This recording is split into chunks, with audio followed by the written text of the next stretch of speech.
¿Cómo están, queridos hermanos y amigos? Que Dios les bendiga. Soy el pastor Pedro Rubio Cabello, una vez más junto a usted, para compartir la siempre vigente palabra del Señor.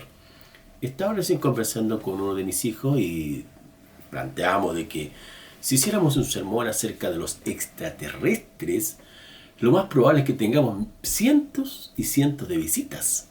O si hiciéramos un programa que tenga que ver con la lucha de las clases espirituales, o si existen seres extraterrestres que visiten nuestra casa o cosas por el estilo, yo creo que tendríamos todas estas visitas. Pero hermanos, no es ese el tema. El tema es que un pastor, un ministro del Señor tiene que compartir las sagradas escrituras y no eludir ningún tópico que en esta se encuentra. Es así como hoy día vamos a hablar del temor del Señor. Entonces es posible que alguno diga, el temor del Señor, tremendo tema. Pero hermanos, en las escrituras hay bastante evidencia acerca del temor a Dios, el reverenciar al Señor, el considerar al Señor en todos nuestros caminos, en todas nuestras decisiones. Entonces, el apóstol Pablo nos habla de este tema, de este tópico, de esta realidad, que es el temor del Señor. Y ese va a ser el título de nuestra sermón o de nuestra temática en el día de hoy.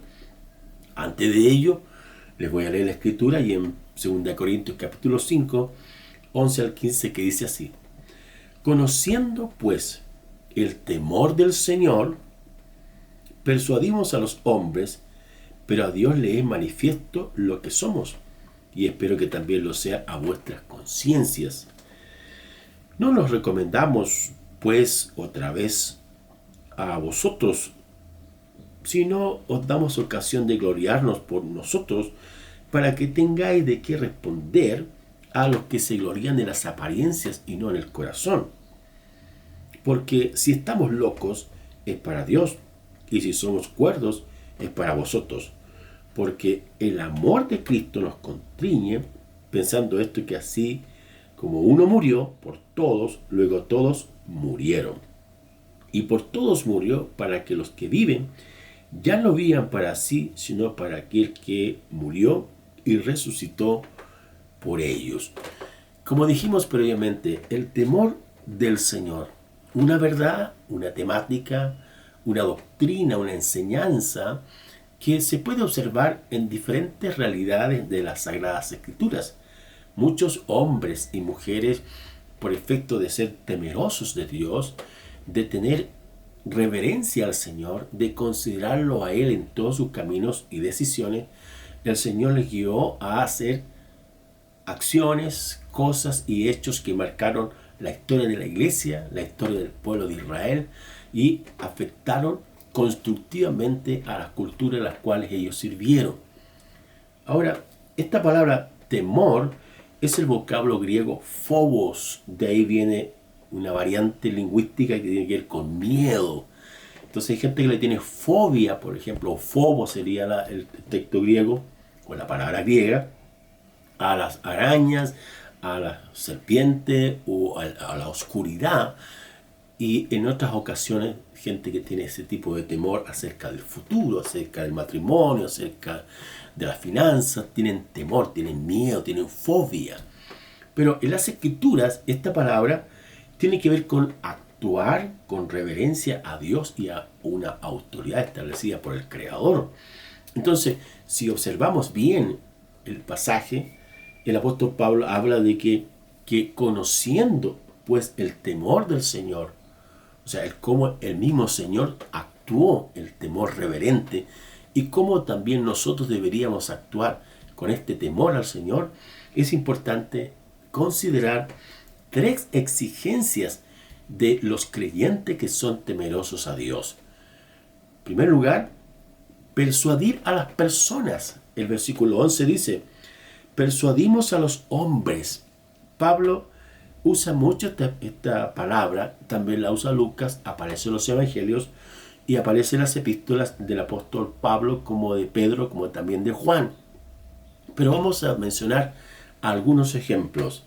En el libro de los Hechos, en el capítulo 16-15, ahí Lidia, una mujer que se convirtió al Señor de la predicación del apóstol Pablo allí en Filipos, Dice que persuadió al apóstol Pablo y a la junta de misiones que andaban con él, para que de esta forma estuviesen y permaneciesen en su casa, así le enseñaran las sagradas escrituras. También en Hechos 21:14, Pablo está dispuesto a morir por causa del Señor. Se trata en el contexto de una profecía donde el profeta Agabo le dice a Pablo que si él va a Jerusalén va a ser afrentado, va a ser humillado y es muy posible que experimente la muerte. Y el apóstol Pablo dice, oye, ¿qué hacen ustedes llorando, derramando lágrimas? Yo estoy persuadido, estoy dispuesto a morir por causa del Evangelio o por causa de Jesús. En este sentido vemos que el apóstol Pablo estaba persuadido, convencido de que realmente lo que estaba haciendo en su tarea como predicador era agradar al Señor. En 2 Timoteo 1:12, Pablo también habla de seguro de seguir a Cristo. No hay ningún elemento que uno pudiera pensar que el apóstol Pablo divagaba o dudaba frente a quien él servía o que él lo había llamado. Él llega a decir que Dios lo llamó al apostolado, a ser maestro y predicador para los gentiles. Entonces, la pregunta para nosotros hoy día, en el día de hoy, es ¿qué tan persuadidos estamos en el Evangelio? ¿Qué tanta convicción tenemos acerca de las Escrituras, del valor de la palabra de Dios? Esa es la tarea en la cual nosotros tenemos que desarrollar en nuestra vida cristiana. Persuadidos nosotros primero y persuadir, convencer, de modo que a través del Espíritu Santo las personas puedan entender que hay un Señor, un Salvador, un camino, una verdad, y esa se encuentra solamente en la persona de Jesús. No hay otra opción. O nos arrepentimos, o creemos en Cristo, o nos salvamos por la obra vicaria de Jesús en la cruz del Calvario, o estamos fuera con Él. El Señor Jesús fue muy claro al decir a los discípulos y a sus seguidores, diciéndole, el que no es conmigo, contra mí es. Y el que no recoge, desparrama. Lo repito, el que no es conmigo, dijo el Señor Jesús, contra mí es. Y el que no recoge, desparrama. El Evangelio de Marcos, al final del conclusivo de la obra literaria del Evangelio, dice, el que en él cree, hablando de Jesús, es salvo, y el que no cree es condenado. O sí, sí, o no, no. No hay término medio. Por eso el Señor dice que tú sí sea sí y que tú no sea no. Y todo aquello u otro que viene del mal procede. Una variante lingüística dice del maligno procede. Entonces la persuasión, o el que debemos estar persuadidos, convencidos de que efectivamente estamos en el camino correcto, que es la persona de Jesús, de que amamos al Señor, que queremos hacer su voluntad. Y eso tú tienes que estar convencido también. No puede haber duda en ese sentido. Y si existe alguna duda, ve a la Escritura, ora al Señor, pídele que Él te persuada con su palabra. Mientras más leas las Escrituras, más convencido estarás de que el Señor es el camino correcto a seguir. En segundo lugar, responder a las personas. El versículo 12 dice, no nos recomendamos pues a otra vez a vosotros, sino que nos damos ocasión y nos gloriamos por nosotros para que tengáis con qué responder. Esto es interesante, la respuesta a las preguntas que a veces las personas tienen y que nos pueden hacer. Incluso si uno lee 1 de Pedro 3:15, voy a leerlo rápidamente, allí el apóstol en el 3:15 dice, y estad siempre preparados para presentar defensa con mansedumbre y reverencia ante todo aquel que demande razón de vuestra esperanza que hay en vosotros. Pedro también en sus cartas escribe la importancia que tiene que ver con estar preparado para responder a las personas, que algunos tengan algunas dudas, que algunos tengan algunas incógnitas, que algunos vean como algo enigmático que no tiene solución, y que las Sagradas Escrituras, el Señor Jesucristo, la palabra de Dios, es una fuente confiable en la cual tiene respuesta a aquellas preguntas. Dice el texto, está, primero, es una voz imperativa. es un mandamiento que debemos estar preparados. Segundo, siempre es un modismo de tiempo. Todos los días debemos estar preparados. Y tercero, la preparación constante, actual y contextual. Es lo que el Señor pide de nosotros. Y el apóstol Pablo les habla acerca de esto, de responder a las personas. ¿Por qué razón? Porque hay mucha gente que se gloría en las apariencias, dice Pablo, en las cosas externas, las cosas que son fluctuantes, cambiantes, volátiles. Pero luego dice aquellos que se glorían en el corazón, es decir, la parte interior, la que tiene valor, la que mismo Pedro dice que hay que cultivar el ornato interno, no tanto el ornato externo. Por lo tanto, hay que responder a las preguntas y también seguir el ejemplo de Jesús. Recuerda el Señor cuando Satanás lo tentó y él dijo, escrito está. Jesús siempre respondió a las preguntas diabólicas y a las tentaciones malignas que vivió en su tiempo a través y con las Escrituras.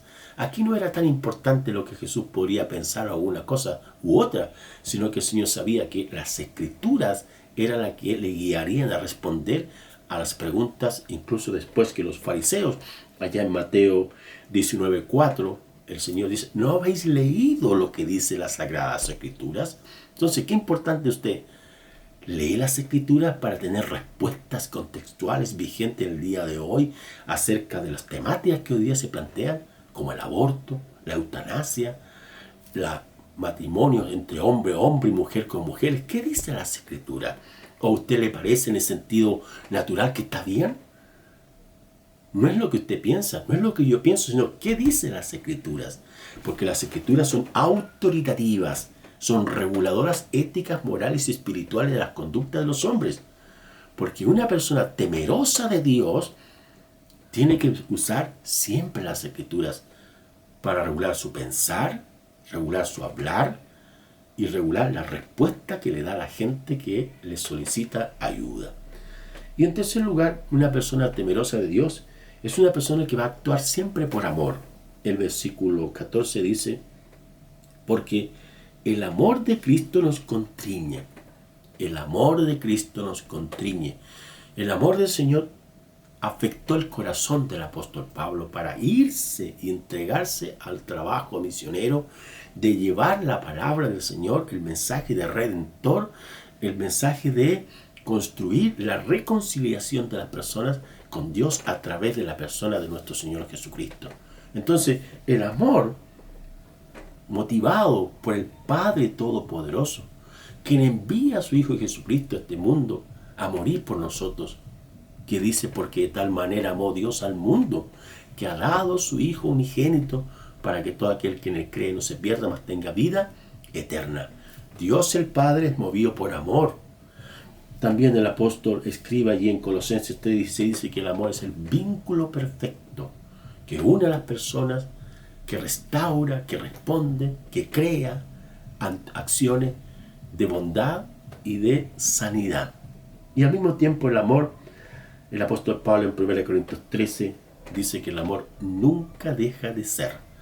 Entonces, si realmente somos personas temerosas de Dios y tenemos claro que en nuestro corazón ese temor, esa actitud reverente hacia el Dios Todopoderoso y las autoridades, los esposos, los padres, los hijos, los trabajadores, las personas que tienen cargo de los poderes políticos, poderes judiciales, poderes legislativos, y entre todos tenemos temor de Dios, tenemos reverencia, nos respetamos, nos consideramos los unos a los otros y oramos unos por los otros para que de esta manera el Señor nos manifieste su amor, nos ayude, nos guíe, nos corrija, nos enseñe.